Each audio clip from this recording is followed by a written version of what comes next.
அஸ்ஸலாமு அலைக்கும் வரஹ்மத்துல்லாஹி வபரகாத்துஹு. பெருமதிப்பிற்கும் மரியாதைக்கும் உரிய எல்லாம் வல்ல அல்லாஹுவின் நல்லடியார்களே, அருமை பெரியோர்களே, தாய்மார்களே, சகோதர சகோதரிகளே, இந்த நிகழ்ச்சியில் தீவிரவாதத்தை வேரறுக்கும் இஸ்லாம் என்ற தலைப்பினை எனக்கு வழங்கியிருக்கிறார்கள். கடந்த பல வருடங்களாக இந்திய நாட்டில் வாழுகிற முஸ்லிம்கள் சகிப்புத்தன்மையற்றவர்களாகவும் தீவிரவாத காரியங்களில் ஈடுபடக்கூடியவர்களாகவும் பெருவாரியான மக்களால் கருதப்படுகிறார்கள், நம்பப்பட்டு வருகிறார்கள். அதற்கு முக்கியமான காரணமாக முஸ்லிம்கள் பின்பற்றுகிற இஸ்லாமிய மார்க்கம் திகழ்ந்து கொண்டிருக்கிறது. திருமறை குர்ஆனில் முஸ்லிம் அல்லாதவர்களை கொல்லுமாறும் வெட்டுமாறும் கட்டளையிடப்பட்டிருக்கிறது என்பன போன்ற ஒரு கருத்து மக்கள் மத்தியில் எடுத்து வைக்கப்பட்டு அது பலரால் நம்பப்பட்டிருக்கிறது. அதனுடைய உண்மை நிலவரங்கள் என்ன என்பதனை புரிந்து கொள்வதற்காகத்தான் இந்த தலைப்பு தேர்வு செய்யப்பட்டிருக்கிறது. முதலில் இஸ்லாமிய மார்க்கம் தீவிரவாதத்தை ஆதரிக்கிறதா, அது உலகத்திற்கு என்ன சொல்கிறது என்பதை திருமறை குர்ஆனை படித்து பார்க்கிற யாரும் அதனுடைய உண்மை தன்மையை அறிந்து கொள்ள முடியும். திருமறை குர்ஆனில் இறைவன் சொல்கிறான், வல்லாஹு யதுஉ இலா தாரிஸ்ஸலாம், அல்லாஹ் அமைதி இல்லத்தின்பால் அழைக்கிறான். இஸ்லாமிய மார்க்கம் மக்களை, மனிதர்களை எதை நோக்கி அழைக்கிறது என்றால் தீவிரவாதத்தை நோக்கிய அழைப்பு அல்ல. மனித குலம் அமைதியாக இருக்க வேண்டும், நிம்மதியாக வாழ வேண்டும், சந்தோஷமாக வாழ வேண்டும், இதை நோக்கித்தான் இறைவன் மனிதர்களை அழைக்கிறானே தவிர மனிதர்களின் அமைதியை கெடுக்கின்ற ஒரு மார்க்கமாக இஸ்லாம் திகழவில்லை என்று திருமறை குர்ஆன் அறைகூவலிட்டு உலகத்திற்கு சொல்கிறது. இதற்கு ஏராளமான சான்றுகளையும் நாம் குர்ஆனிலே பார்க்க முடியும். முதலிலே இஸ்லாமிய மார்க்கம் யாரால் வழங்கப்பட்டது என்பதை தெரிந்து கொண்டால் அந்த மார்க்கம் எப்படிப்பட்ட பண்புகளை கொண்டிருக்கும் என்பதையும் புரிந்து கொள்ள முடியும். ஒரு சித்தாந்தத்தை உலகத்திற்கு யார் வழங்குகிறார் என்பதை பொறுத்து அந்த சித்தாந்தத்துடைய தன்மையை அறிந்து கொள்ள முடியும். காந்தி ஒரு சித்தாந்தத்தை வழங்கினார், அது அஹிம்சை சித்தாந்தம் தான் என்பதை சொல்லி தெரிய வேண்டியதில்லை. காந்தியை தெரிந்தாலே அவருடைய சித்தாந்தத்தை தெரிந்து கொள்ள முடியும். அதே போல ஜெர்மனியில் சர்வாதிகாரியாக திகழ்ந்த ஹிட்லர் ஒரு சித்தாந்தத்தை வழங்கினார். நாஜி கொள்கை என்ற அந்த சித்தாந்தத்தை தனியாக படித்து அறிய வேண்டிய தேவையில்லை. ஹிட்லருடைய குணோபாவங்கள் என்ன என்பதை தெரிந்து கொண்டாலே அவரால் வழங்கப்பட்ட நாசிச கொள்கை எப்படிப்பட்டது என்பதை புரிந்து கொள்ள முடியும். அதே போல தான் இஸ்லாமிய மார்க்கம் எப்படிப்பட்டது, அது தீவிரவாத மார்க்கமா, அமைதி மார்க்கமா, மனிதநேய மார்க்கமா, மனித சகிப்புத்தன்மையற்ற மார்க்கமா என்பதை தெரிந்து கொள்வதற்கு திருமறை குர்ஆனை படிப்பதற்கு முன்னால் அதை வழங்கிய இறைவன் எப்படிப்பட்டவன், யாரால் அது வழங்கப்பட்டது என்பதை தெரிந்து கொண்டாலே இஸ்லாமிய மார்க்கத்தினுடைய தன்மையை தெரிந்து கொள்ள முடியும். இஸ்லாமிய மார்க்கம் உலகத்திற்கு யாரால் வழங்கப்பட்டது? இஸ்லாத்தினுடைய நம்பிக்கைப்படி, திருமறை குர்ஆனுடைய கூற்றின்படி அகில உலகத்தையும் படைத்து பரிபாலிக்கின்ற எல்லாம் வல்ல ஏக இறைவனால் உலகத்திற்கு அருளப்பட்ட மார்க்கம் இஸ்லாமிய மார்க்கம். அந்த இறைவனை பற்றி திருமறை குர்ஆன் எப்படி அறிமுகப்படுத்துகிறது என்றால், அர் ரஹ்மான் ரஹீம், அவன் அளவற்ற அருளாளன், நிகரற்ற பேரன்புடையவன் என்று உலகத்திற்கு சொல்கிறது. மனிதர்களை சிரமப்படுத்தி பார்க்கிற, கஷ்டப்படுத்தி பார்க்கிற, மனிதர்களின் சிரமங்களை கண்டு ரசிக்கின்றவன் இல்லை இறைவன். அவன் அர் ரஹ்மான், அளவற்ற அருளாளன், அர் ரஹீம், நிகரில்லா பேர் அன்புடையவன். மனித குலத்தின் மீதும் படைப்புகள் மீதும் இறைவன் காட்டுகிற அன்பும் அருளும் எல்லைக்கு அப்பாற்பட்டது என்று இஸ்லாம் சொல்லுகிறது. அந்த இறைவன் தனக்குத்தானே ஒரு விதியை ஏற்படுத்தி கொண்டதாக குர்ஆன் சொல்லுகிறது. இறைவனுக்கு யாரும் விதிகளை ஏற்படுத்த முடியாது. இறைவனால் படைக்கப்பட்ட படைப்புகளுக்கு இறைவன் விதிகளை ஏற்படுத்தி இருக்கிறான். மனிதர்கள் எப்படி வாழ வேண்டும் இறைவன் விதி வகுத்திருக்கிறான். எதை செய்ய வேண்டும் இறைவன் விதிகளை வகுத்து தந்திருக்கிறான். எதை செய்யக்கூடாது இறைவன் சட்டங்களை பிறப்பித்திருக்கிறான். இப்படி இறைவனுக்கு யாரும் கட்டளை பிறப்பிக்க முடியாது. ஏனெனில் அவன் தானே இறைவன், அவன் தானே படைப்பாளன், அவன் தானே ஆதி, அவன் தானே முதலாமவன். முதலாமவனுக்கு முன்னால் இன்னொருவர் இருந்தார், அவர் இறைவனுக்கு கட்டளையிட்டு இருக்க முடியும். இறைவனே முதலாமவனாக இருக்கிற காரணத்தினால், ஆதியும் அந்தமுமாக அவனே இருக்கிற காரணத்தினால், அந்த இறைவனுக்கு யாருமே கட்டளை பிறப்பிக்க முடியாத இடத்தில் அவன் இருக்கிற காரணத்தினால் இறைவன் சொல்லுகிறான், எனக்கு நானே ஒரு கட்டளையை ஏற்படுத்தி கொண்டேன், எனக்கு நானே ஒரு விதியை உண்டாக்கி கொண்டேன். கதப ரப்புக்கும் அலா நஃப்ஸிஹி ரஹ்மா, உங்கள் இறைவன் அருள் புரிய வேண்டும் என்பதை தனக்குத்தானே விதியாக ஏற்படுத்தி கொண்டான். கொஞ்சம் இந்த வசனத்தை நன்றாக சிந்தித்து பாருங்கள்.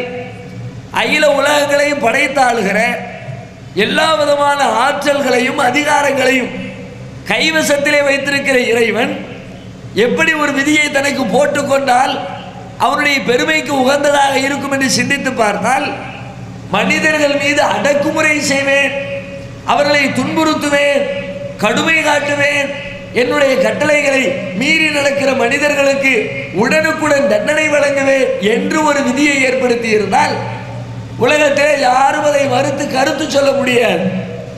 ஏனென்றால் இயற்கையிலே அற்பத்திலும் அற்பமான அதிகாரம் படைத்த மனிதர்கள் கூட பிற மனிதன் மீது அன்பு காட்டுவதை விட, இரக்கம் காட்டுவதை விட அதிகாரம் காட்டுவதைத்தான் அதிகமாக விரும்புகிறார்கள். காவல்துறை அதிகாரிகள் இருக்கிறார்கள், அவர்களுக்கு என்ன நம்முடைய அரசு, நம்முடைய அரசியல் சாசன சட்டம் சில சலுகை, சில அதிகாரங்களை வழங்கி இருக்கிறது.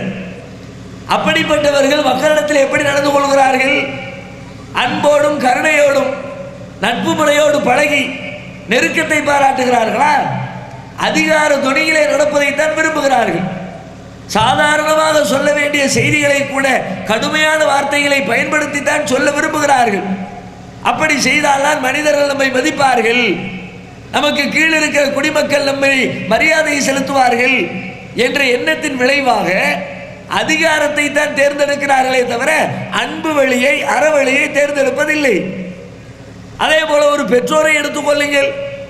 பெற்றோர் பிள்ளைகள் மீது அன்பு செலுத்துகிறார்கள். ஆனால் அவர்கள் செலுத்துகிற அன்பை விட அவர்கள் காட்டுகிற அதிகாரம் தான் அதிகப்படியாக இருக்கிறது. பெற்றோருக்கு பிள்ளை மீது சில உரிமை இருக்கிறது, மறுக்க முடியாது. அந்த பெற்றோர் தான் இந்த பிள்ளையை பெற்றெடுத்திருக்கிறார்கள். அந்த தந்தையினுடைய உயிரணுக்களில் இருந்துதான் அவர்களுடைய குழந்தை வெளியிலே வந்திருக்கிறான். தாயுடைய கர்ப்ப அறையிலே தான் 10 மாத காலம் குடியிருந்திருக்கிறான். அவனுடைய வளர்ச்சிக்காக வேண்டி பல்வேறு சிரமங்களை அந்த தாய் சுமந்திருக்கிறார், சந்தித்திருக்கிறார். அவருடைய சிரமத்திற்கு பிறகுதான் இந்த உலகத்தை அந்த மனித குழந்தை எட்டி பார்த்திருக்கிறது.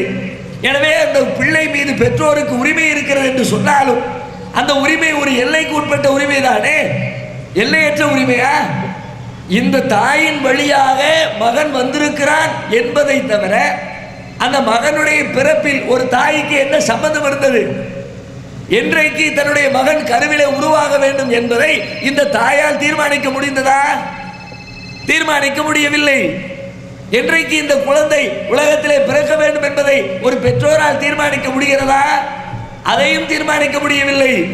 சரி, வளர்கிற நம்முடைய குழந்தை இப்படித்தான் இருக்க வேண்டும் என்பதையாவது தீர்மானிக்கிறார்களா? கருவிலே குழந்தை வளர்ந்தது, அதனுடைய கண்கள் இப்படி, காதுகள் இப்படி, கால்கள் இப்படி, கைகள் இப்படி என்று அதனுடைய உருவாக்கத்திலே பெற்றோர்கள் ஏதேனும் பங்களிப்பு செய்திருக்கிறார்களா? எதுவும் கிடையாது. பிள்ளை எப்படி இருக்கும் பிறந்த பிறகுதான் தெரியும். பெற்றோர் தான் அந்த குழந்தையை பெற்றிருக்கிறார்கள், இந்த தாய் தான் அந்த குழந்தையை பெற்றெடுத்திருக்கிறாள். அதற்காக நம்முடைய வயிற்றிலே இருக்கிற குழந்தையின் கால்கள் இப்படித்தான் இருக்க வேண்டும் என்று இவள் படைத்தாளா? கண்களை இவள் படைத்தாளா? சிந்தனையை இவள் படைத்தாளா? அந்த தாய்க்கும் குழந்தையினுடைய உருவாக்கத்திற்கும் எந்த சம்பந்தமும் இல்லை. 10 மாத காலம் வளர்வதற்கு அவனுடைய கர்ப்ப அறையை இறைவன் பயன்படுத்தி இருக்கிறார் என்பதை தவிர குழந்தையை இந்த பெண் படைக்கவில்லை, இந்த ஆண் படைக்கவில்லை. அதனால்தான் இறைவன் கூட கேட்கிறான், அவர் ஐத்துமா தும்னூன், நீங்கள் கருவறைக்குள்ளே செலுத்துகிற அந்த ஒரு துளி விந்தை இந்திரியத்தை சிந்தித்து பார்த்தீர்களா? அன்தும் தகுலுகூலவு அம்ன அனுல் காலிகும், அதை நீங்கள் படைக்கிறீர்களா அல்லது நாம் படைக்கிறோமா? குழந்தையை படைக்கிறது யார்? இறைவன் கேட்கிறான். நாம பெற்றோம், அவ்வளவுதான் சொல்ல முடியும். பெற்றெடுத்ததற்கு தான் சொந்தம் கொண்டாட முடியுமே தவிர குழந்தையை படைத்ததற்கு சொந்தம் கொண்டாட முடியுமா? அதில் யாரும் சொந்தம் கொண்டாடுவதற்கு அருகதை கிடையாது. ஏனெனில் யாரும் படைக்கவில்லை. அற்பத்திலும் அற்பமான ஒரு உரிமைதான் பிள்ளைகளின் மீது பெற்றோருக்கு இருக்கிறது. அப்படிப்பட்ட பெற்றோர்களே தம்முடைய பிள்ளை மீது காட்டுகிற பாசத்தை விட அதிகாரம் அதிகம் இருக்கிறதே. நம்முடைய பிள்ளை என்ன படிப்பை தேர்ந்தெடுத்து படிக்க வேண்டும், பெற்றோர் விரும்புவதைத்தான் பிள்ளை படிக்க வேண்டும் என்று பிள்ளை மீது திணிக்கிறார்கள். அவனுக்கு படிப்பதற்கு விருப்பமில்லை அல்லது ஒரு குறிப்பிட்ட துறையை தேர்ந்தெடுக்க மனமில்லை, உன் விருப்பப்படி தேர்ந்தெடுத்துக் கொள் என்று சொல்லி பெற்றோர்கள் விடுவதில்லை. அவன் மீது தன்னுடைய அதிகாரத்தை நிலைநாட்ட விரும்புகிறார்கள். இப்படி அவனுடைய வாழ்க்கையின் ஒவ்வொரு கட்டத்திலேயும் மணமுடிக்கிற பொழுது தேர்ந்தெடுக்கிற மணமகளாக இருக்கட்டும், விழா காலங்களின் போது தேர்ந்தெடுக்கிற ஆடைகளாக இருக்கட்டும், அவனுக்கு வழங்கப்படுகிற உணவு பண்டங்களாக இருக்கட்டும், அவனுக்கு வாங்கி கொடுக்கப்படுகிற விளையாட்டு சாமான்களாக இருக்கட்டும், அனைத்து விஷயங்களிலேயும் பெற்றோர் தாம் விரும்புவதைத்தான் பிள்ளை செயல்படுத்த வேண்டும் என்று விரும்புகிறார்கள், கட்டாயப்படுத்துகிறார்கள், நிர்பந்திக்கிறார்களே தவிர பிள்ளையின் மீது அளவு கடந்த பாசத்தை கொட்டி விடுவதில்லை. அற்பத்திலும் அற்பமான உரிமை பெற்றிருக்கிற பெற்றோர்களே அதிகாரத்தை நிலைநாட்ட ஆசைப்படுகிற பொழுது எல்லையில்லா அதிகாரங்களை கைவிடப்பட்டிருக்கிற படைத்த இறைவன், நம்மை படைத்தவன் அவன், பரிபாலிக்கிறவன் அவன், நம்முடைய வாழ்க்கைக்கு தேவையான எல்லா விதமான காரியங்களையும் தினம் தினம் செய்து கொண்டிருப்பவன் அவன். அவனின்றி அணுவும் அசையாது. அவன் இல்லை என்று சொன்னால் தாயின் மார்புகளில் நாம் பிறந்த பொழுது பால் அருந்துவதற்கு பால் கிடைத்திருக்காது. அவன் இல்லை என்று சொன்னால் இன்றைக்கு பூமியிலிருந்து விளைந்து வருகிற காய்கள் கனிகள் எதுவும் இருந்திருக்காது. அவன் இல்லை என்று சொன்னால் சூரியன் இல்லை, சந்திரன் இல்லை, நம்முடைய வாழ்க்கைக்கு தேவையான எதுவும் இல்லை. இப்படி மனிதனுக்கு எல்லா விதத்திலேயும் அதிகாரம் பெற்றிருக்கிற, உரிமை படைத்திருக்கிற எல்லாம் வல்ல இறைவன் தனக்குத்தானே ஒரு விதியை போட்டுக் கொள்வதாக இருந்தால், அதிகாரம் செலுத்துவேன் என்று போட்டுக்கொண்டால் அந்த விதியை யாரும் குறை கூறப் போவதில்லை, குறை கூற முடியாது. ஆனால் இறைவன் என்ன விதியை போட்டிருக்கிறான்? அதிகாரம் செலுத்துவேன் என்றா, அடிப்பேன் உதைப்பேன் என்றா, கால்களை முறிப்பேன் என்றா, ரப்புக்கும் அலா நஃப்ஸி ரஹ்மா, உங்கள் இறைவன் தனக்குத்தானே அருள் புரிய வேண்டும் என்று விதி ஏற்படுத்தி இருக்கிறான், இரக்கம் காட்ட வேண்டும் என்று விதி ஏற்படுத்தி இருக்கிறான், சிரமப்படுத்த வேண்டும் என்று விதியை ஏற்படுத்தவில்லை. இப்படிப்பட்ட இறைவனிடமிருந்து வழங்கப்பட்டிருக்கிற ஒரு சித்தாந்தம், ஒரு கொள்கை, ஒரு மனிதன் இன்னொரு மனிதனை கசக்கி பிழிவதையோ தீவிரவாதத்தை மேற்கொள்வதை அனுமதிக்குமா? படைத்த இறைவனே பாசம் காட்டுகிறான். ஒரு பிள்ளையை பெற்றவர்களே பாசத்தோடு நேசத்தோடு பிள்ளையை வளர்க்கிற பொழுது பக்கத்து வீட்டுக்காரன் நம்முடைய பிள்ளையின் கழுத்தை அறுக்க நினைத்தால் பார்த்து கொண்டு சும்மா இருப்பார் அவர் பெற்றோர்?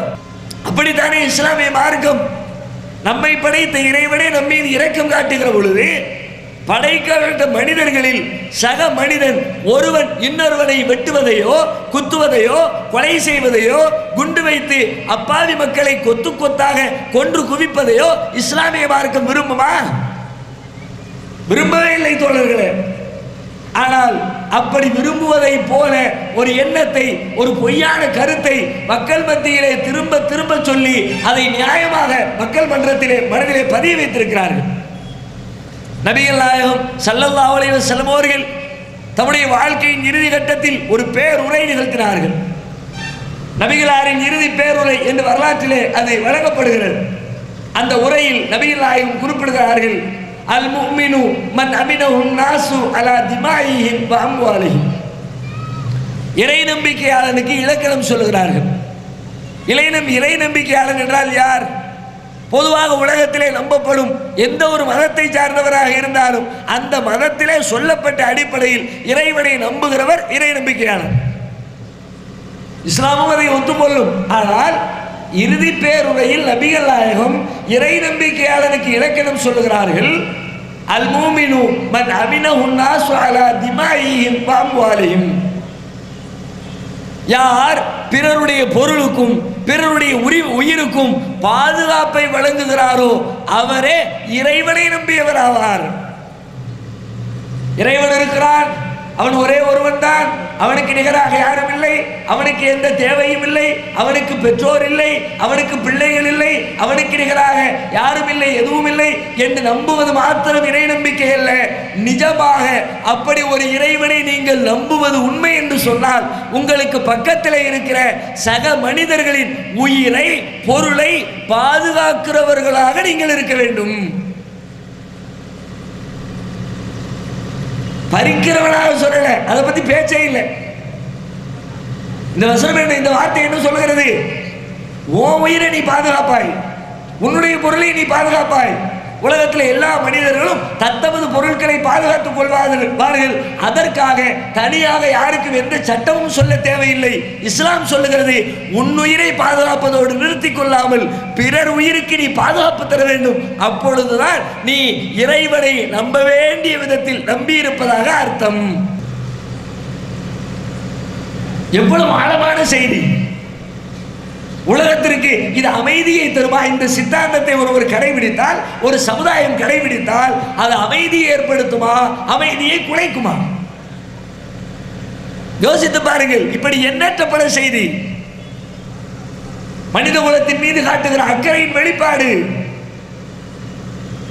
நபிகள் நாயகம் அவர்கள் மரணத்திற்கு பிறகு வரக்கூடிய மறுமை வாழ்க்கையின் தண்டனைகளை பற்றி பல்வேறு கட்டங்களில் உலகத்திற்கு எச்சரித்திருக்கிறார்கள்.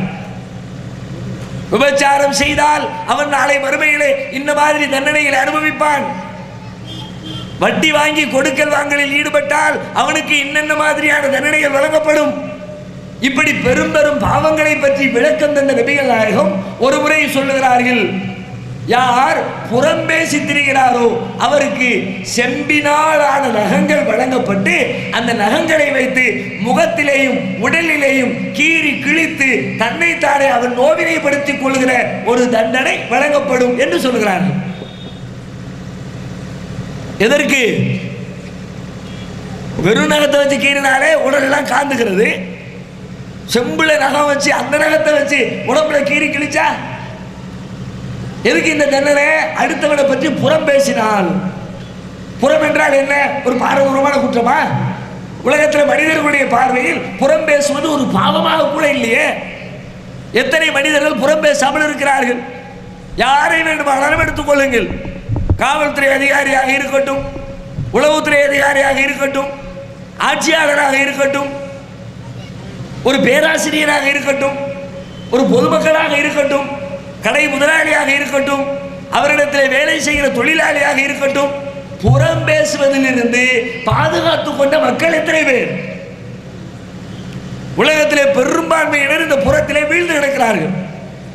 அதை பாவம் என்றே பல பேர் நினைக்கிறது இல்லை. கேட்டா நாங்க என்ன இல்லாததையா சொல்லிட்டோம், பொய்யா பேசிட்டோம், இருக்கிறது தானே சொன்னோம். ஒருத்தன் செஞ்ச தப்ப அவன் இல்லாத நேரத்தில் அடுத்தவர்களிடத்தில் சொல்லி அவனுடைய மான மரியாதைக்கு கேடு ஏற்படுத்துவதற்கு பெயர் புறம். அந்த புறத்தை பேசிவிட்டு ஏன்டா அடுத்தவரை பத்தி பேசுறேன்னு கேட்டா நான் என்ன பொய்யா பேசுனேன், இல்லாததையா பேசுனேன், இருக்கிறது தானே பேசுனேன் என்று நியாயப்படுத்துகிறார்களே. அப்படிப்பட்ட பாவமாகவே கருதப்படாத ஒரு பாவம் புறம் என்ற பாவம். அந்த பாவத்தை செய்துவிட்ட மனிதனுக்கு மறுமையிலே தண்டனையும். இந்த பாவத்தினால் ஒரு மனிதனுக்கு என்ன கேடு? ஒரு மனிதர் இன்னொரு மனிதரை பற்றி புறம் பேசினார். புறம் பேசப்பட்டவருடைய கைகளுக்கு கேடு வருமா? காது நொண்டியாயிருமா? கண்ணு குருடாயிருமா? காது செவிடாயிருமா? என்ன ஆகும்? உள்ளத்துல லேசா வலிக்கும். என்னடா இது நம்மளை பத்தி இப்படி பேசி விட்டாங்களே, 4 பேர் முன்னாடி அசிங்கப்படுத்தினாங்களே, வெளியில தலை காட்ட முடியாத என்று உள்ளத்திலே லேசாக வலிக்குமே, அந்த வலியை கூட ஒரு முஸ்லிம் பிற மனிதர்களுக்கு அநியாயமான முறையில் கொடுத்துவிடக் கூடாது என்று சட்டம் சொல்லுகிற இஸ்லாம் பிற மனிதர்களுடைய கைகளை வெட்ட, கால்களை வெட்ட, கழுத்துக்களை அறுக்க, கொத்து கொத்தாக கொன்று குவிக்க அனுமதி வழங்குமா? நபிகள் நாயகம் அவர்கள் தங்களுடைய அந்த இறுதி பேருரையிலே மேலொரு செய்தியை சொன்னார்கள். இன்ன அம்வாலக்கும் ஆராதக்கும் அம்புசக்கும் ஹராமுன் க ஹுர்மத்தி யௌமிக்கும் ஹாதா ஒஃபி பலதிக்கும் ஹாதா ஒஃபி ஷஹரிக்கும் ஹாதா. மக்களே, உங்களில் பிறருடைய பொருள், பிறருடைய மான மரியாதை, பிறருடைய உயிர் அனைத்துமே புனிதமாக பேணப்பட வேண்டும். அந்த புனிதத்தை விளக்குகிறார்கள். இஸ்லாமிய மார்க்கத்திலே புனிதம் என்று சொல்லப்பட்ட 3 விஷயங்களை ஓமை காட்டி, ஒன்று நபிகள் நாயகம் அவர்கள் பேசிக் கொண்டிருக்கிற ஊர். என்றைக்கு இந்த செய்தியை சொல்கிறார்களோ அந்த சொல்லப்படுகிற ஊர், சொல்லப்படுகிற இடம் மக்கா என்ற ஊர். முதலாக இறைவனை வழங்குவதற்காக கட்டப்பட்ட இறை ஆலயம் அங்கேதான் இருக்கிறது. அதனால் இஸ்லாமிய மார்க்கத்திலே அந்த ஊருக்கு என்று தனித்த பல சட்டங்கள் உண்டு. வெளியிடங்களில் அனுமதிக்கப்பட்ட பல்வேறு காரியங்கள் அந்த ஊருடைய எல்லைக்குள்ளே செய்துவிட முடியாது. ஏனென்றால் அது புனிதமானது, அபய பூமி என்று இஸ்லாம் அதை அங்கீகரித்து வைத்திருக்கிறது. அப்படிப்பட்ட பூமியிலே நின்று பேசுகிறார்கள். அடுத்ததாக அவர்கள் பேசுகிற மாதம் 4 மாதங்கள் புனித மாதங்களாக சொல்லி அதிலே போர்களை கூட செய்யக்கூடாது. போர் என்பது உலகத்திலே எல்லாராலும், எல்லா அரசாங்கத்தாலும் அங்கீகரிக்கப்பட்ட ஒரு செயல். அநியாயங்களை அடக்குவதற்காக, அயோக்கியர்களை தட்டி வைப்பதற்காக, அமைதியை நிலைநாட்டுவதற்காக எல்லா அரசுகளும் மேற்கொள்ளுகிற நியாயபூர்வமான ஒரு நடவடிக்கை யுத்தம் என்று சொல்லப்படுகிறது. அந்த யுத்தத்தை கூட 4 மாதங்களில் நிகழ்த்தக்கூடாது என்று இஸ்லாம் தடை விதித்திருக்கிறது. அனுமதிக்கப்பட்ட யுத்தத்தின் பெயரால் கூட மனித உயிர்கள் கொல்லப்படக்கூடாது, மனித ரத்தம் சிந்தப்படக்கூடாது என்பதற்காக இறைவன் ஏற்படுத்தி இருக்கிற ஏற்பாடு அது. அப்படிப்பட்ட புனித மாதமான துல்ஹஜ் என்ற மாதத்திலே அந்த உரை நிகழ்த்தப்படுகிறது. 3ஆவதாக அவர்கள் நிகழ்த்துகிற நாள், அது இஸ்லாமிய மார்க்கத்தில் 2 பண்டிகைகள் தினத்திலே ஒரு பண்டிகை ஹஜ் பெருநாள் என்ற பண்டிகை தினம். இந்த 3மே இஸ்லாத்திலே புனிதம் நிறைந்தது. நபிகள் நாயகம் சொல்லுகிறார்கள், பிறருடைய மானம், பிறருடைய உயிர், பிறருடைய பொருள் அனைத்துமே உங்களுக்கு புனிதமானது. எப்படிப்பட்ட புனிதம் தெரியுமா? இந்த மக்கா முக்கர்ரம், மக்கா என்ற ஊரின் புனிதம் இருக்கிறது, அந்த புனிதத்தை போல புனிதம் வாய்ந்தது. துல்ஹஜ் மாதத்தை போல புனிதமானது, ஹஜ் பெருநாள் தினத்தை போல புனிதமானது. இப்படிப்பட்ட புனிதத்தை எப்படி பேணுவீர்களோ அதே போல பிறருடைய உயிரையும் பொருளையும் மானத்தையும் நீங்கள் பேண வேண்டும் என்று நபிகள் நாயகம் ஒப்பு காட்டி பிற மனித உயிர்களை பேண வேண்டும் என்று கட்டளையிடுகிறார்கள். கொஞ்சம் யோசித்து பாருங்கள், எந்த அளவிற்கு இஸ்லாம் பிறருடைய உரிமைகளை பற்றி பேசுகிறது. இப்படிப்பட்ட உரிமையை கடைபிடிக்க வேண்டும் என்று கற்றுத்தரப்பட்ட மார்க்கத்தில் மனிதர்களை அநியாயமாக கொலை செய்வதற்கு அனுமதியே கிடையாது என்பதை அது சொல்லி இருக்கிற அமைதி செய்திகளை பார்த்தாலே, மனித உரிமைகளை பற்றிய செய்திகளை படித்தாலே நாம் மிக தெளிவாக புரிந்து கொள்ள முடியும். அப்படியானால் நமக்கு ஒரு கேள்வி வரும், இப்படிப்பட்ட மார்க்கத்தை பின்பற்றக்கூடிய மக்கள் முஸ்லிம்கள் இன்றைக்கு தீவிரவாதிகளாக மக்களால் நம்பப்படுவதற்கு பின்னணி என்ன? நீங்க சொல்றீங்க நீங்க பின்பற்ற மார்க்கம் நல்லா இருக்குது, அதுல எந்த பிழையும் இல்லை, அது மக்களுக்கு அமைதியை சொல்கிறது. ஆனால் இஸ்லாம் என்றால் தீவிரவாத மார்க்கம் என்று ஒரு எண்ணம் எப்படி ஏற்பட்டது? அந்த வரலாறு தெரிய வேண்டும் தானே, சும்மா சாதாரணமாக ஏற்பட்டு விடவில்லையே. அதற்கான காரணம் என்ன என்று கேட்டால் அதற்கு பல்வேறு காரணங்கள் இருக்கின்றன. முக்கியமாக 2 காரணங்களை சொல்ல முடியும். ஒன்று, நம்முடைய முன்னோர்களுடைய வரலாற்றின் பெயரால் நம் மீது போடப்பட்ட ஒரு பழி. நம்ம இந்தியாவை ஆண்ட பல்வேறு மன்னர்கள் இருக்கிறார்கள். இந்த மன்னர்களுடைய வரலாற்றை, இந்தியாவை அடக்குமுறை செய்ய வந்த ஆங்கிலேயர்கள் என்ன செய்தார்கள்? அவர்கள் இந்துக்களும் முஸ்லிம்களும் சேர்ந்து கொண்டு நம்மை எதிர்க்கிறார்கள். இவர்களுடைய எதிர்ப்பின் வீரியத்தை குறைக்க வேண்டும் என்றால் 2 பேருக்கு இடையிலே சண்டை மூட்ட வேண்டும் என்று சொல்லி பிரித்தாளும் சூழ்ச்சி என்ற பெயரில் 2 பேரையும் பிரிப்பதற்கு திட்டமிட்டார்கள். அதுவரைக்கும் இந்த இந்தியாவில் இந்துக்களும் முஸ்லீம்களும் அண்ணன் தம்பிகளாக வாழ்ந்து வந்தார்கள்.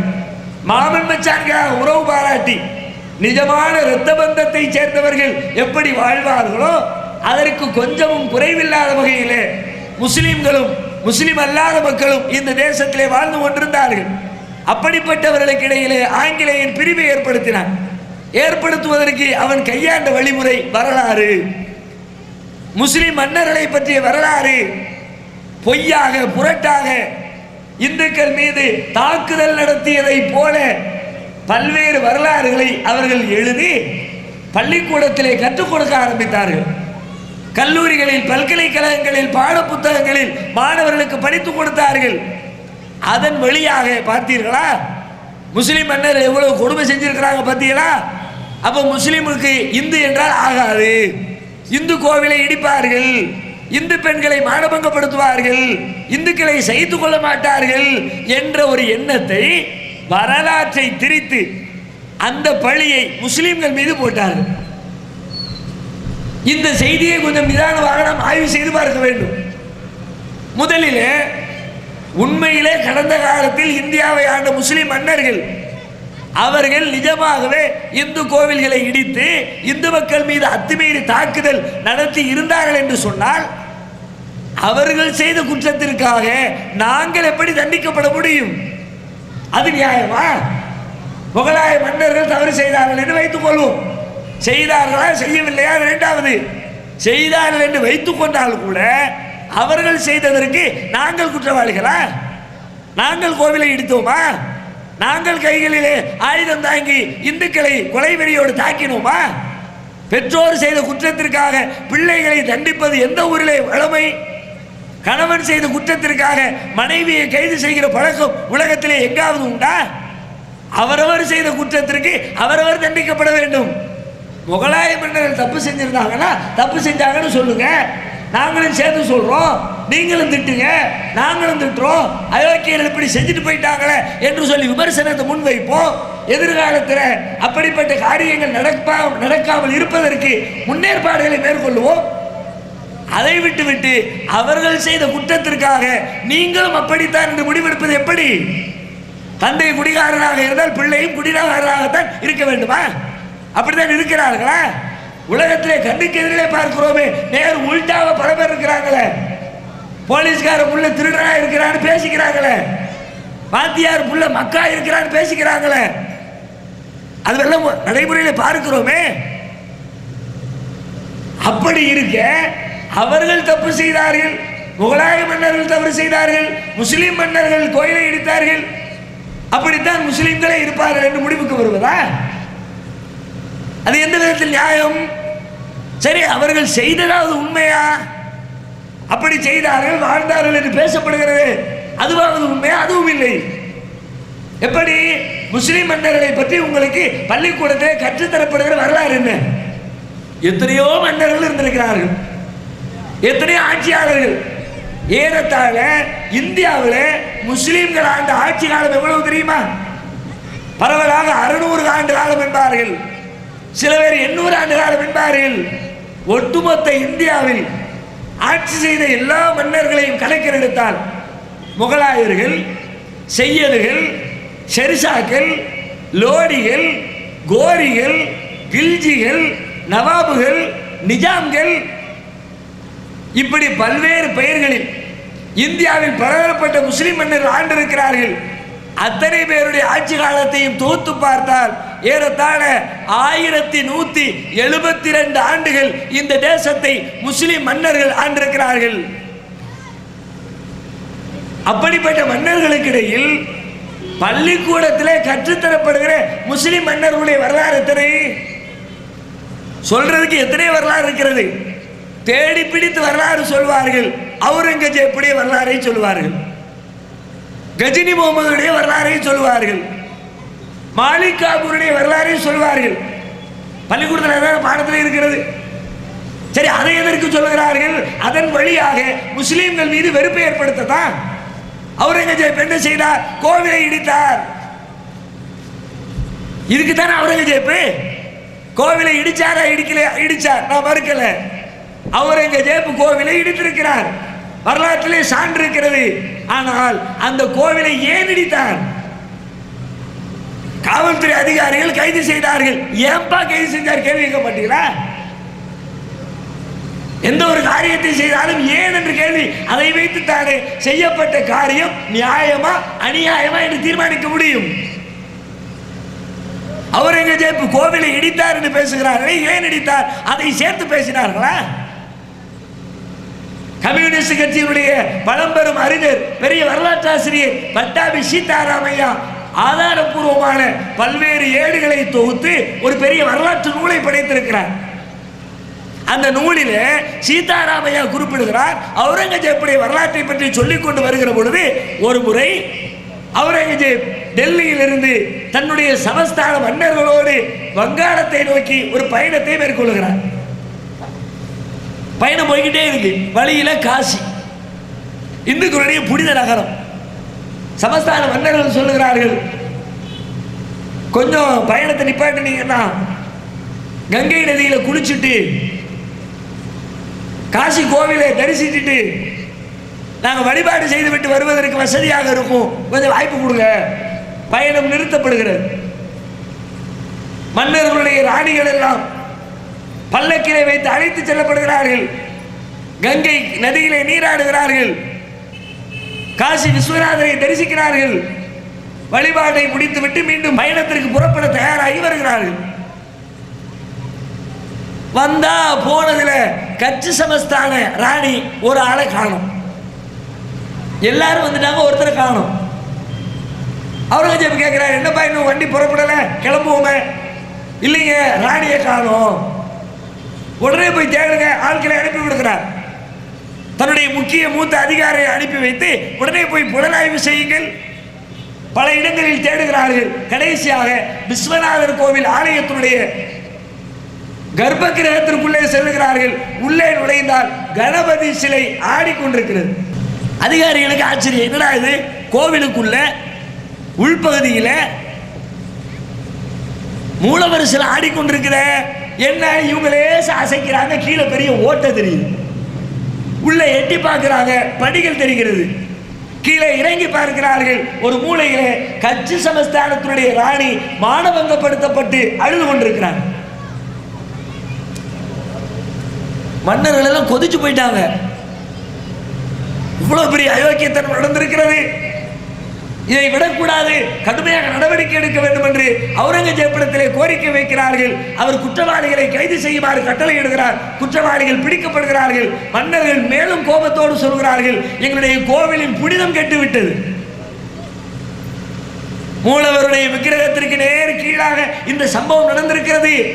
எனவே நீங்கள் கோவிலை புனிதப்படுத்த வேண்டும். எப்படி புனிதப்படுத்துவது? கோவில் விக்கிரகத்தை வேறு இடத்திற்கு மாற்றி புனர் நிர்மாணம் செய்ய வேண்டும். அப்பதான் அவுரங்கசீப் சொல்லுகிறார், கோவிலுடைய விக்கிரகத்தை தூக்கி வேற இடத்துல மாத்தி வச்சுட்டு இந்த கோவிலை இடியுங்கள். கோவில் இடிக்கப்படுகிறது. பிடித்துக் கொண்டார்கள். வரலாற்றை வளைக்க நினைக்கிறவர்கள் அவுரங்கசீப் கோவிலை இடித்தார்.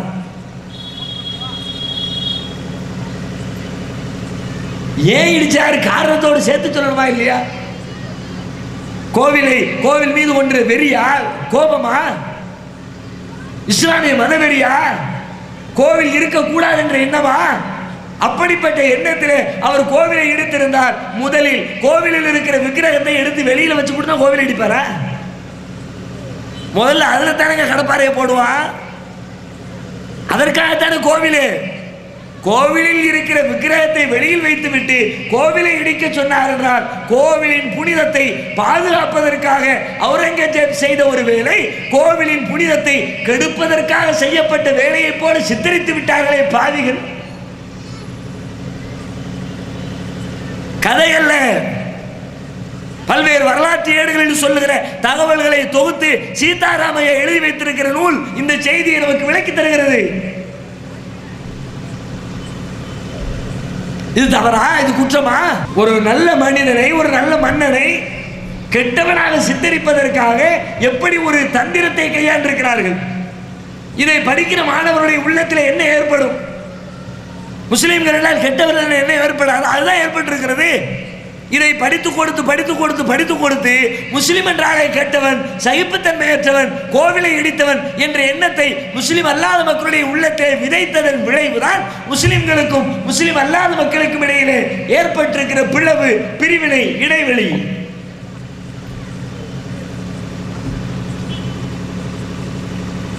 எப்படிப்பட்ட ஒரு செய்தி! இப்படி முஸ்லிம் மன்னர்களை பற்றி சொல்லுகிற வரலாறு அனைத்திலே முரண்பாடு, பொய். இப்படி வரலாற்றை திரித்தார்கள். அந்த பழியை முஸ்லிம்கள் மேல் போட்டார்கள். முஸ்லிம்களை கெட்டவர்கள் என்ற எண்ணத்தை ஏற்படுத்தி விட்டார்கள். அத்தோடு இன்னொன்னையும் சொல்வார்கள். இந்தியாவில் எப்படி தெரியுமா இஸ்லாம் வளர்ந்துச்சு? முஸ்லிம் மன்னர்கள் மிரட்டி மிரட்டி இஸ்லாத்தை வளர்த்து விட்டாங்க, கட்டாயப்படுத்தி வளர்த்து விட்டார்கள். அதை கேட்கிறவனுக்கு வெறுப்பு. அவன் மார்க்கத்தை மதத்தை ஃபாலோ பண்ணுவான். இவன் கட்டாயப்படுத்தினா? எங்கே கட்டாயப்படுத்தினார்கள்? யார் கட்டாயப்படுத்தினார்கள்? எங்கே ஆதாரம் இருக்கிறது? ஏற்க தகுந்த ஒரே ஒரு வரலாற்று சான்று இதற்கு எடுத்து காட்ட முடியுமா? முதல்ல கட்டாயப்படுத்தி ஒரு மார்க்கத்திலிருந்து இன்னொரு மார்க்கத்திற்கு ஒருத்தரை மாற்ற முடியுமா? மாத்திர மாதிரி நடிப்பான். கட்டாயத்தின் பேரில் செய்ய சொன்னா எவன் செய்வான்? யாரு செய்வது? செய்வதை போல நடிப்பார்கள். முன்னால் நிற்கிற வரைக்கும் நீ கும்பிடுற மாதிரி கும்பிடுவான், அல்லாஹ் வணங்குற மாதிரி வணங்குவான். அந்த பக்கம் திருப்பிட்டா அவன் உள்ளத்துல எது இருக்குதோ அதைத்தானே கடைபிடிப்பான். கட்டாயப்படுத்தி மதம் மாற்றினார்கள், நெருக்கடி கொடுத்தார்கள், வாளை கொண்டு மிரட்டினார்கள். வாளை கொண்டு மிரட்டித்தான் இந்தியாவிலே இஸ்லாம் வளர்ந்தது என்று சொன்னால், முஸ்லிம் மன்னர்கள் இந்தியாவிற்குள்ளே வருவதற்கு முன்பே இஸ்லாம் வளர்ந்தது. அது எப்படி? இந்தியாவிற்குள்ளே இஸ்லாம் எப்பொழுது வந்தது? கிபி 8ஆம் நூற்றாண்டில், 7ஆம் நூற்றாண்டிலே வந்துவிட்டது. நபிகள் நாயகம் ஸல்லல்லாஹு அலைஹி வஸல்லம் அவர்கள் இந்த உலகத்திலே வாழ்ந்து கொண்டிருந்தார்களே, அந்த நூற்றாண்டிலே இஸ்லாம் இந்தியாவிற்குள் அடியெடுத்து வைத்தது மேற்கு கரை வழியாக. இன்றைக்கும் அதற்கு சான்று இருக்கிறது. கேரளாவில் இருக்கிற கொடுங்கலூரில் இருக்கிற பள்ளிவாசலில் பொறிக்கப்பட்டிருக்கிற கல்வெட்டு சொல்கிறது நபிகள் நாயகம் உலகத்திலே வாழ்ந்த 7ஆம் நூற்றாண்டிலே கட்டப்பட்ட பள்ளிவாசல் என்று. 7ஆம் நூற்றாண்டில் இந்தியாவில் எந்த முஸ்லிம் மன்னர் இருந்தான்? 8ஆம் நூற்றாண்டிலே கட்டப்பட்ட பள்ளிவாசல்கள் தமிழகம் முழுவதிலும் இருக்கிறது. கல்லுப்பள்ளிகள் தமிழகத்தில் பெரும்பாலான இடங்களில் இருக்கிற கல்லுப்பள்ளி வாசல்கள் 8ஆம் நூற்றாண்டிலே கட்டப்பட்டது. திருச்சிக்கு போய் பாருங்க. திருச்சி கோட்டை ரயில்வே ஸ்டேஷனுக்கு அருகிலே ஒரு கல்லுப்பள்ளி 8ஆம் நூற்றாண்டிலே கட்டப்பட்டது. இப்படி எத்தனை பள்ளி இருக்கிறது? அப்போ இந்தியாவில் எந்த முஸ்லிம் மன்னர் ஆட்சி செய்தான்? இஸ்லாம் வந்தது, இஸ்லாத்தை ஏற்றார்கள், முஸ்லிம்கள் பெருகினார்கள், வழிபாட்டு தரம் கட்டினார்கள். அதுவெல்லாம் எப்படி நிகழ்ந்தது? சரி, வாழ் கொண்டு விரட்டித்தான் இஸ்லாம் வளர்ந்தது என்று சொன்னார். 1172 ஆண்டுகள் ஆட்சி செய்த இந்தியாவிலே ஏன் முஸ்லிம்கள் இன்றைக்கு வரைக்கும் சிறுபான்மையினர்? ஆளாளுக்கு 10 பேரை கொண்டு வந்திருந்தா இன்னைக்கு டோட்டல் இந்தியா முஸ்லிமா மாறி இருக்குமே. முஸ்லிம் மன்னர்கள் ஆட்சி செய்த இந்தியாவிலே சிறுபான்மையினராம். இந்தோனேசியாவிலே இந்து மன்னர்கள் ஆட்சி செய்தார்கள், அங்கே முஸ்லிம்கள் பெரும்பான்மையினராம். இந்தோனேசியாவில் ஒரு காலத்திலும் முஸ்லிம் மன்னர்கள் ஆளவில்லை. உலகத்திலே அதிகப்படியான முஸ்லிம்கள் வாழுகிற முதல் நாடு இந்தோனேசியா. அங்க எந்த மன்ன தூக்கிட்டு போனா வாழ எவன் மிரட்டுனா? இந்து மன்னர்கள் எல்லாம் இஸ்லாத்துக்கு மிரட்டினாங்களா? சொல்லுகிற கருத்தில் ஒரு நியாயம் இருக்க வேண்டாம், ஒரு லாஜிக் இருக்க வேண்டாம். முஸ்லிம்கள் மீது ஒரு அவப்பெயரை ஏற்படுத்துவதற்காக சொல்லப்பட்ட செய்தி, இதை பல பேர் நம்புகிறார்கள். அது ஆச்சரியம். சொல்லுகிறவன் சொல்லுகிறான் என்றாலும் கேட்கிறவர்கள் சிந்தனையோடு கேட்க வேண்டுமா இல்லையா? இப்படி வரலாற்றை திரித்தார்கள், முஸ்லிம்களை கெட்டவர்கள் என்ற எண்ணத்தை ஏற்படுத்தி விட்டார்கள். அடுத்து என்ன? நிகழ்காலத்தில் செய்யப்படுகிற கொடுமை. மீடியாக்களும் அதிகார வர்க்கமும் சேர்ந்து கொண்டு முஸ்லிம்கள் மீது போடுகிற அவப்பெயர். ஒரு குண்டுவெடிப்பு நிகழ்ச்சி நடந்தால் புலனாய்வு அதிகாரிகள் அந்த இடத்திற்கு வந்திருக்க மாட்டார்கள், ஆராய்ச்சியை துவக்கி இருக்க மாட்டார்கள். அதற்குள்ளாக மீடியாக்கள் வருவார்கள், துப்பு துலக்குவார்கள், குற்றவாளிகளை கண்டுபிடிப்பார்கள். அடுத்த அரை மணி நேரத்தில் கதை, திரைக்கதை, வசனம், டைரக்ஷன் அனைத்தும் முடித்து அற்புதமான ஒரு திரைப்படத்தை தொலைக்காட்சியிலே ஓட்டிக் கொண்டிருப்பார்கள்.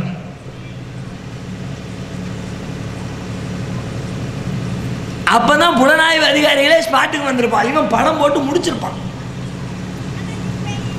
எப்படி 2 பேரும் கட்டி எடுத்து குத்திக்கிட்டான், சண்டை போட்டுக்கிட்டான். யாரா குத்துறா, எதுக்குடா சண்டை போட்டான், கண்டுபிடிச்சு குற்றவாளியை கண்டுபிடித்து அவனுக்கு குற்றத்தை நிரூபித்து தண்டனை கொடுப்பதற்கு 25 வருஷம் வழக்கு நடத்துவார்களாம். ஆனால் திட்டமிட்டு மிகப்பெரிய பிளானோடு நடத்தப்படுகிற குண்டுவெடிப்பு வழக்கில் நடந்து முடிந்த அரை மணி நேரத்தில் குற்றவாளியை கைது செய்து சட்டத்தை காப்பாற்றுவார்களாம். அவர்கள் சொல்லுவார்களா, நான் நம்ப வேண்டுமா? எப்படி கைது செய்வார்கள் தெரியுமா? ஆச்சரியம். அந்த பக்கம் பத்திரிகைகள் பேச ஆரம்பித்து விடும், இங்கே காவல்துறை கைது நடவடிக்கை. எப்படி கைது? அந்த ஸ்பாட்டுக்கு வந்தவொடனே டக்குன்னு அந்த பக்கம் ஒரு லைசன்ஸ் கிடக்கும், இந்த பக்கம் ஒரு பாஸ்போர்ட் கிடக்கும், அந்த பக்கம் ஒரு குரான் கிடக்கும், அந்த பக்கம் ஒரு உருது மொழியில் எழுதப்பட்ட 2 துண்டு நோட்டீஸ் இருக்கும், இங்கிட்டு 2 தொப்பி கிடக்கும். எல்லாத்தையும் பொறுக்கி எடுத்து தலையங்கள் சிக்கியது எல்லாத்தையும் வச்சுட்டு குண்டு வைக்க வர்றவன் கையில் passport, licence, ID card, Quran, notice எல்லாத்தையும் கொண்டு வந்து அங்கிட்டு போட்டுட்டு கஷ்டப்படக்கூடாது பாருங்க போலீஸ்காரரு. எல்லாத்தையும் இவர் எடுப்பார். ஐடியில் அட்ரஸ் தேடி வீட்டுக்கு போய் டக்கு டக்குன்னு கதவை தட்டுவார். வீட்டுக்குள்ளே உட்காந்துருப்பார் அவர். அது வரைக்கும் வரணும்ல, போலீஸ்காரர் வந்து பிடிக்கணும்ல, வீட்டுக்குள்ளே உட்காந்துருப்பார். உங்களை கைது செய்கிறோம், கைது செய்து கூட்டிட்டு போயிடலாம். மிகைப்படுத்தப்பட்டது என்று நினைக்கிறீர்களா? இதுதான் இந்தியாவிலே நடந்து கொண்டிருக்கிற வளமையான வாடிக்கை. கொடுமை இல்லையா? ஒரு நியாயம் வேண்டாமா? ஒரு காரியம் நடந்தால் செய்தவன் யார் என்று ஒரு அடிப்படையோடு சிந்திக்க வேண்டாமா? எடுத்த எடுப்பிலே பார்வை முஸ்லிம்களை நோக்கித்தான் திரும்புமா? ஹைதராபாத்திலே குண்டு வெடிக்கிறது. மத்திய உள்துறை அமைச்சர் காங்கிரஸ் அரசாங்கத்தில் அவர் போய் விசாரணை நடத்தி கொண்டிருக்கிறார். மாநில முதல்வர் கூட இருக்கிறார். இடையில பத்திரிகையாளர் சந்திப்பு. அவர் விளக்கிறார், குண்டு வெடிப்புக்கு யாரும் பொறுப்பேற்கவில்லை, இன்னும் அதை பற்றி எந்த துப்பும் தொடங்கவில்லை. யாரு? உள்துறை அமைச்சராக இருந்தார் ஷிண்டே சொல்லுகிறார், எந்த பொறுப்பேற்கவில்லை. சொல்லிக்கிட்டே இருக்கும்போது பத்திரிகையாளர் கேள்வி கேட்கிறார், இந்த குண்டு வெடிப்பிற்கும் அக்பருத்தீன் உவைசிக்கும் ஏதேனும் தொடர்பு இருக்குமோ? யார் அக்பருத்தீன்? ஆந்திர மாநில மஜ்லிஸ் கட்சியினுடைய தலைவர் அசதுத்தீன் உவைசி, அவருடைய சகோதரர் அக்பருத்தீன் உவைசி. பத்திரிகையாளர் கேள்வி, என்ன கேள்வி? அக்பருத்தீன் உவைசிக்கும் இந்த குண்டு வெடிப்புக்கும் சம்பந்தம் ஏதாவது இருக்குதோ? அவர் அப்படியெல்லாம் ஒன்றும் தெரியல. இப்ப நம்முடைய கேள்வி என்ன? அக்பருத்தீன் உவைசிக்கு சம்பந்தம் இருக்கான்னு ஒரு கேள்வி கேட்டிய, அதுக்கு என்ன அடிப்படை? ஒருவர் மீது சந்தேகம் வர வேண்டும் என்றால் அவர் மீது ஏற்கனவே அந்த குற்றச்சாட்டு இருந்திருக்க வேண்டும். ஒண்ணு இல்லை, இவர் கிளப்பி விடுறார். அப்படி ஒண்ணு இருக்க, முஸ்லிம சந்தேகப்படலாம, ஏன் சந்தேகப்படாம இருக்கிறீங்க? அவரை ஏன் கைது பண்ணாம இருக்கிறீங்க? சண்டை நடக்கும்போது சில பேர் சொல்லுவாங்க, பார்த்தீங்களா, இல்லை அந்த ஓரத்தில் கிடக்கிற உலக்கை எடுத்து இவன் மண்டையில போட்டுறாதடா, அங்கிட்டு உலக்கை கிடக்குதுன்னு இவனுக்கு இன்ஃபார்ம் பண்றான். எப்படி? உலக்கை எடுத்து மண்டையில போட்டுறாதடா, அவன் போட மாட்டான். நீங்க சொல்லிட்டீங்கள போடாதீங்கன்னு, அவன் போட மாட்டான். அவன் உலக்கையெல்லாம் தொட மாட்டான் பாரு. இப்படி எடுத்த எடுப்பில் முஸ்லீம்கள் செய்தார்களா இல்லையா என்று தெரியாமலே முஸ்லீம்கள் மீது போடப்படுகிற பொய் வழக்கு அதிகம். மேலோட்டமாக பார்க்கும் பொழுது முஸ்லீம் கைது, பல பேர் அப்படித்தான் நினைக்கிறீர்கள். எப்ப பார்த்தாலும் நீங்க தானே கைது செய்யப்படுறீங்க, அப்ப நீங்க தானே அப்படி செய்யறீங்க. கைது செய்யப்படுவது நாங்கள், குற்றவாளிகள் வேறொரு. கைது நாங்க தான், எங்களை தான் முடிச்சுட்டு போறாங்க. எங்களுக்கு தான் சிறைச்சாலைகளை இட ஒதுக்கீடு. போராடுங்கள இடஒதுக்கீடு கொடு, இடஒதுக்கீடு கொடுன்னு. இடம் இல்லைன்னு சொல்லிட்டு, எனக்கு குடியிருக்க இடம் இல்லையா, வா உள்ளவா அப்படின்னு பிடிச்சி உள்ள போடுற. அங்க இடம் ஊருக்குள்ள குடியிருக்க வீட்டுக்கு இடம் ஒதுக்கி கொடுறான்னா, ஜெயிலுக்குள்ள கம்பி என்ன இடம் ஒதுக்கீடு? இந்தியாவில் இருக்கிற அனைத்து மாநிலங்களிலும் சிறைச்சாலைகளில் தீவிரவாதத்தின் பெயரால் கைது செய்யப்பட்டவர்களில் அதிகபட்சமாக இடஒதுக்கீடு வழங்கப்பட்டிருக்கிறவர்கள் முஸ்லிம்கள். அதனால தான் போன மத்திய அமைச்சகம் என்ன சொல்லிச்சு தெரியுமா? மத்திய அரசு எல்லா மாநிலத்திற்கும் ஒரு சுற்றறிக்கை அனுப்பியது. சிறுபான்மை சமுதாயத்தை சார்ந்தவர்கள் அநியாயமாக தேவையற்ற முறையில் சிறையில் இல்லை என்பதை ஒவ்வொரு மாநிலமும் உறுதிப்படுத்தி கொள்ள வேண்டும். ஏன் சொல்லுச்சு? தீவிரவாதத்தின் பெயரால் கைது செய்யப்படுறது முஸ்லீம் மட்டும்தான், வேற யாரையும் அப்படி பண்றது இல்லை. பொய்யாக நிஜத்துல பண்ணல. திருட்டு கேஸுக்கு எல்லாரையும் பண்றாங்க, விபச்சார கேஸுக்கு எல்லாரையும் பண்றாங்க, வேற எத்தனையோ கேஸுக்கு பண்றாங்க.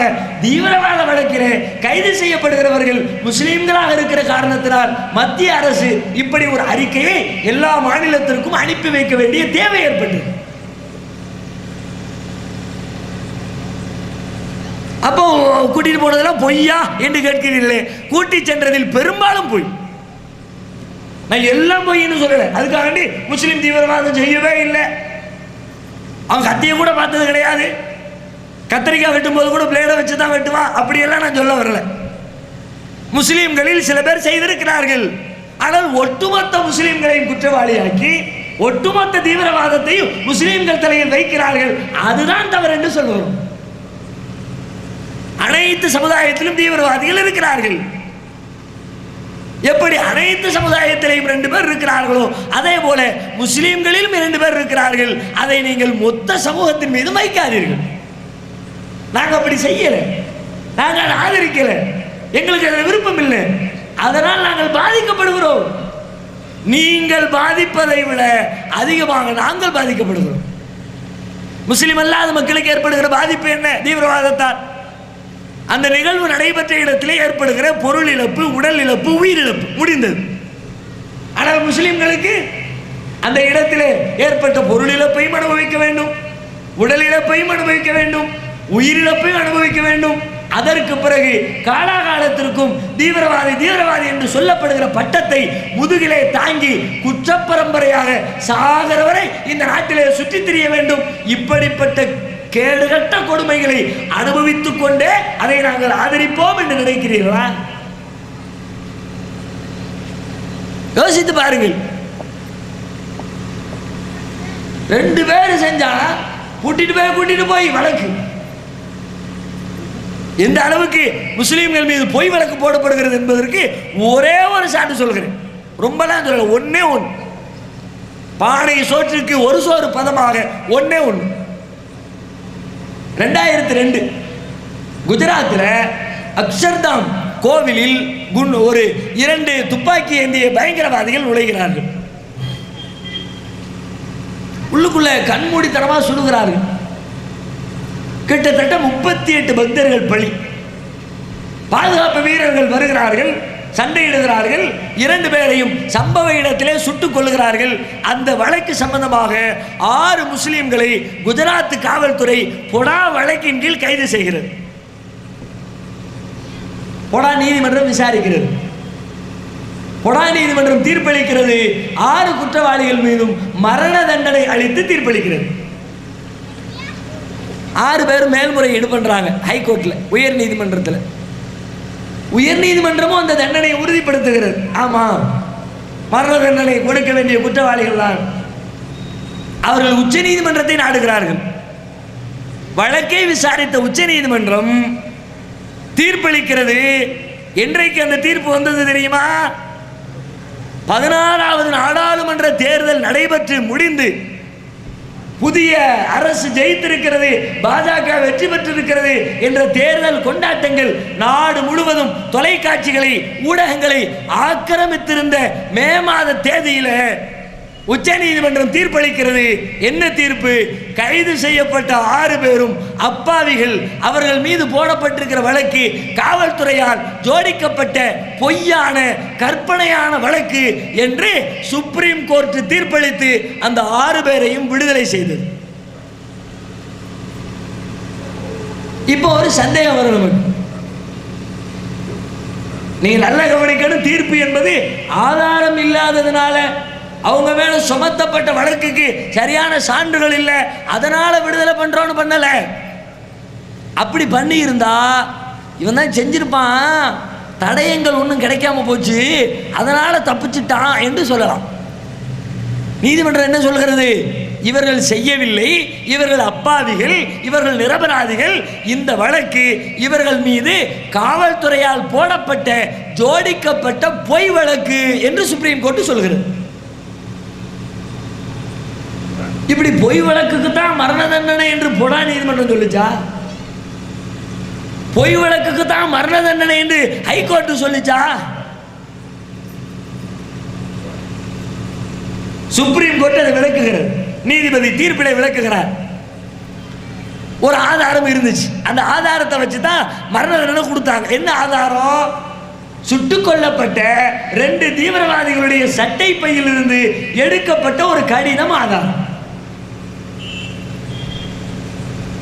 இந்த 6 பேரும் கைது செஞ்சாங்களே, அந்த 6 பேரும் இந்த 2 பேருக்கு எழுதுல லெட்டர். எப்படி எழுது, எப்படி தாக்கணும், யாரை கொல்லணும் எப்படின்னு சொல்லிட்டு பிளான் போட்டு கொடுத்த அந்த கடிதம் தான் மரண தண்டனை வழங்குவதற்கு அடிப்படையான ஆதாரம். இப்ப பிரச்சனை என்ன? நீதிபதி கேட்கிறார், சுட்டுக் கொல்லப்பட்ட பயங்கரவாதிகளில் ஒருவருடைய உடலில் 46 குண்டுகள் பாய்ந்து உடல் சல்லடையாக துளைக்கப்பட்டிருக்கிறது. இன்னொருத்தருடைய உடலில் 60 குண்டுகள் பாய்ந்து உடலில் ஒரு இடம் மிச்சமில்லாமல் 2 பேரும் இரத்த சகதியால் பொரிப்பதற்கு தயாரான மசாலா தடவப்பட்ட மீனை போல 2 பேருடைய மொத்த உடலும் ரத்தத்தால் பூசி மெழுகப்பட்டிருக்கிறது. இப்படிப்பட்ட நிலையில அவர்களுடைய சட்டை பையிலிருந்து ஒரு லெட்டரை எடுத்திருக்கிறீர்கள். ஆனால் அந்த தபாலில் ரத்தத்தின் வாடை கூட இல்லாமல், மடிப்பு கூட களையாமல், தோட்டா கூட துளைக்காமல், பத்திரமாய் பவித்திரமாய் பாதுகாப்பாய் இந்த தபால் உங்கள் கைகளுக்கு எப்படி கிடைத்தது கேட்டாரு நீதிபதி. கேள்வி கேட்கிறவன் கேளையனா இருந்தா ஓட்டுமுடா ஏரோப்ளேன் எரும மாடு. அந்த கதையில கேப்பையில நெய் வடியுதுன்னா கேப்பார்மதி எங்க போச்சு? கீழ் நீதிமன்றம் கேட்டிருக்க வேண்டும். உச்ச நீதிமன்ற நீதிபதி சொல்லுகிறார், போலீஸ்காரங்க கொண்டு வந்து லெட்டர் இருந்துச்சு, இந்த ஆதாரம் கொடுத்தா இந்த லெட்டர் எப்படா உங்களுக்கு ரத்தம் படாம வந்துச்சுன்னு பொடா நீதிமன்றம் ஏன் கேட்கவில்லை?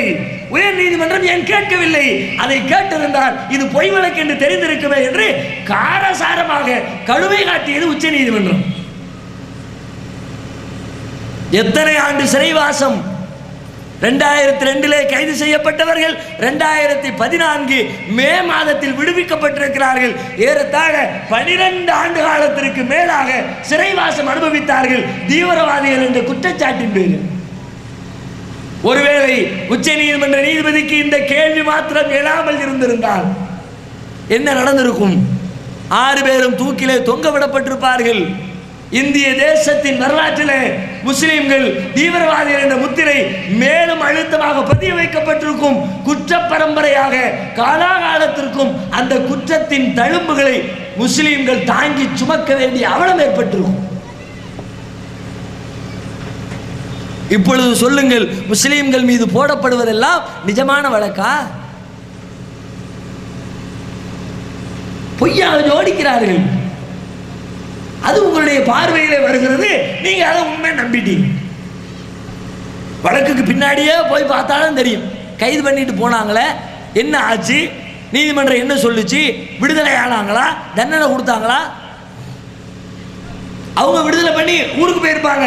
ஆனா உங்க மனசுல அவங்க குற்றவாளிகள் என்பது பதிய வைக்கப்பட்டிருக்கும். முஸ்லிம்கள் அதை விரும்பல.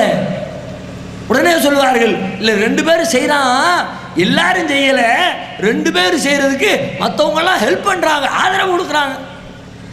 இப்படி ஒரு வாதம், அதுவும் போய். நாங்கள் செய்யவும் இல்லை, அந்த 2 பேர் செய்வதற்கு முஸ்லிம்கள் ஆதரவும் கொடுக்கவில்லை. நெசமாக கொடுப்பதாக இருந்திருந்தால் 98ஆம் ஆண்டு நடைபெற்ற கோவை கலவர் குண்டுவெடிப்பிற்கு முஸ்லிம்கள் ஆதரவு தெரிவித்திருக்க வேண்டுமே, தெரிவித்தார்களா? கோவை குண்டுவெடிப்பு எப்படி நடந்தது? 19 முஸ்லிம்கள் கொல்லப்பட்ட அந்த கலவரத்திற்கு பதிலடியாக பழியாக அந்த குண்டுவெடிப்பு நிகழ்ந்தது. 19 பேரை கொண்டு விட்டாங்க. முஸ்லிம் வாலிபர்கள். யாரும் கேட்கல, நீதிமன்றம் கேட்கல, காவல்துறை கேட்கல, குற்றவாளிகளை கைது செய்யல, அரசாங்கம் ஒரு அறிக்கை விடல, ஆறுதல் சொல்லல, நஷ்டஈடு வழங்கல.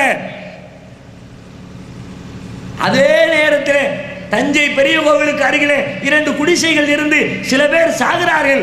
அவர்களுக்கு அதிலே மரணமடைந்தவரின் குடும்பத்தாருக்கு 2 லட்சம் ரூபாய் நஷ்டஈடு என்று அன்றைய திமுக அரசு அறிவிக்கிறது. ஆனால் காவல்துறையின் கைங்கரியத்தோடு அரசாங்கத்துடைய பலகீனத்தால் நடைபெற்ற அந்த துப்பாக்கி சூடு சம்பவத்திலே கொல்லப்பட்டவர்களுக்கு எந்த நஷ்டஈடும் இல்லை. கொதிச்சு போன 2 பேர் என்ன பண்றான்? அடே, இந்த நாட்டில் நியாயத்தை எதிர்பார்க்க முடியாதுடா. முஸ்லிமுடைய உயிரெல்லாம் இவர்கள் உயிராக மதிப்பதில்லை, பசருக்கு கூட இவர்கள் சமானமாக மதிப்பதில்லை. எனவே இந்த அயோக்கியர்களுக்கு நாமே பதிலடி கொடுக்க வேண்டும் என்று சில பேர் கைகளில் குண்டை ஏந்தினார்கள். ஒரு நியாயம் இருந்துச்சுல குண்டு வெடிப்புக்கு பின்னாடி. இந்த குண்டுவெடிப்பு வழக்கை பதிவு செய்த காவல்துறை கூட அதனுடைய குற்றப்பத்திரிகைகளை சொன்னது இது 19 முஸ்லிம் படுகொலைக்கு பழிவாங்கும் நடவடிக்கை என்று அதுவே ஒத்துக்கொண்டு. நீங்க நீதி வழங்கி இருந்தா இவன் செஞ்சிருக்க மாட்டான். நீங்க நீதி வழங்காததுனால முஸ்லிம் 2 பேர் கையில் ஆயுதம் எடுத்தான்.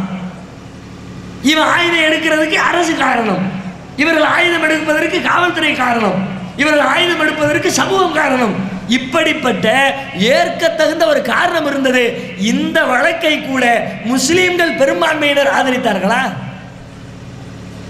நியாயமாக தான் செஞ்சிருக்கான் என்று உதவி செய்தார்களா? என்ன உதவி? அனைவரையும் கை கழுவினார்கள். நீ செய்ததற்கு பின்னால் ஒரு நியாயம் இருந்தாலும் அதை நாங்கள் ஏற்க மாட்டோம். நீங்கள் ஆயுதம் எடுத்தது தவறு. நீதிமன்றத்தை அணுகி இருக்க வேண்டும். ஜனநாயக அறவழி போராட்டத்தின் வழியாக நீதியை பெற முயற்சிக்க வேண்டும். நீங்கள் குண்டு வைத்தது தவறு என்று மொத்த சமுதாயமும் கோவை குண்டுவெடிப்பிலே சம்பந்தப்பட்ட முஸ்லிம்களை கை கழுவியதே. ஒரு வழக்கறிஞர் வைத்துக் கொள்வதற்கு கூட வாய்ப்பை ஏற்படுத்தி கொடுக்கவில்லையே. கோவை குண்டுவெடிப்பு குற்றவாளிகளுக்கு வழக்காடிய வழக்கறிஞர்கள் யார்? அரசு வழக்கறிஞர்கள். அப்படின்னா என்ன அர்த்தம்? வக்கீல் வச்சுக்கிறதுக்கு வக்கீல் இல்லாதவன் அர்த்தம், அப்படித்தானே? அரசாங்கம் உதவி செய்யும். இவன்கிட்ட வருமானம் இருந்தா, வசதி இருந்தா, எத்தனை பெரிய குற்றவாளியாக இருந்தாலும் இந்தியாவினுடைய சீனியர் லாயர்களை, கிரிமினல் லாயர்களை அவர்களை விலைக்கு வாங்கினால் வாதாடி ஜெயித்து வெளியிலே கொண்டு வந்து விடுவார்கள். சட்டத்தின் ஓட்டையை கண்டுபிடித்து விடுவார்கள். ஆனால் இவங்களுக்கு அந்த மாதிரி ஏற்பாடு இல்லை. ஏன் இல்லை?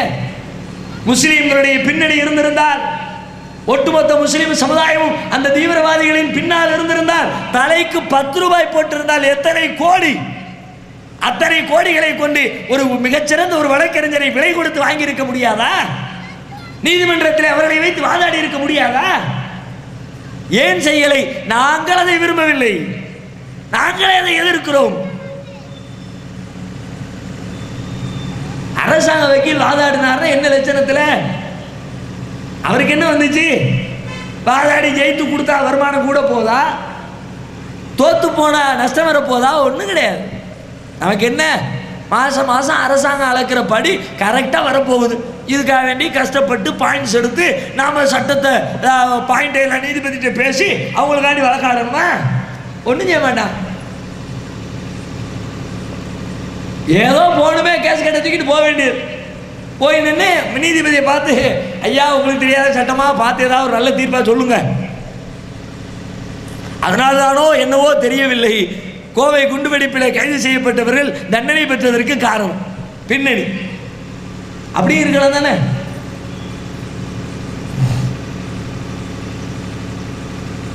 ஒரு வழக்கறிஞர் வச்சுக்க கூட நாங்கள் உதவி செய்யலையே, ஹெல்ப் பண்ணலையே.